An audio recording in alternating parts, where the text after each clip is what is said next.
This 57th founding anniversary of the Triskelion Grand Fraternity, we honor the strength, discipline, and brotherhood that have guided generations of Triskelions. Your journey of more than 5 decades reflect a commitment to unity, service, and leadership that continues to inspire communities across the nation. Sa bawat taon po na lumilipas, patuloy na ipinapakita ng Triskelion ang kahalagahan ng pagkakaisa, malasakit at pagtutulungan.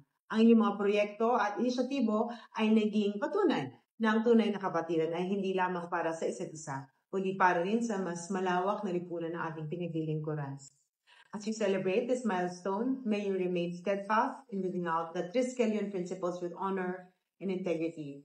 And may this anniversary serve as a reminder of your enduring mission to uplift lives and to be a force of good in our communities. Ako po ay proud na maging kasama ninyo. Mabuhay po ang Triskelion Grand Fraternity and congratulations on our 57th year.